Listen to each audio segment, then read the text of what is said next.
Assalaamu calaykum. Lix cunto oo sunta banaanka uga soo saara beerka waa mowduuca muuqaalkan.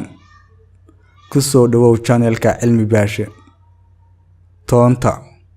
Toonta waxaa ku jira sulfur oo dedejiya xoojiyana shiidayaasha enzymes oo banaanka u soo tuura sunta. Waxaa kaloo ku jira toonta maadada allicin oo ah dhacaanka siliimoodka ah iyo maadada selenium oo la og yahay inay beerka ka ilaaliyaan sunta. Beetrootka dhulka Soomaaliya kama baxo, magaciisa ayaa laga rabaa. Beetrootka waxaa ku jira maadooyinka flavonoid iyo beta carotene oo labadaba caawiya shaqada iyo hawsha beerka si uu sunta u sifeeyo. Walnut asna dhulka Soomaaliya kama baxo, magaciisa ayaa laga rabaa.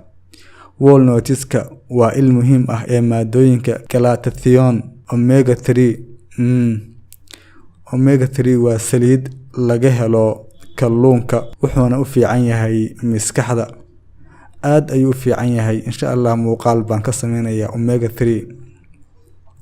Waxaa sidoo kale ku jira walnutska fatty acids iyo amino acidka arginine oo dhammaantood ah ilaaliyaasha beerka. Huruudda ma loo isticmaalo kaliya in wajiga la marsado, sidoo kale waxaa loo isticmaalaa in lagu darsado cuntada. Huruudda waxay banaanka u soo tuurtaa sumaha khatarta ah sida carcinogen iyo sumaha kale ee waxyeeleeya beerka iyo kilyaha.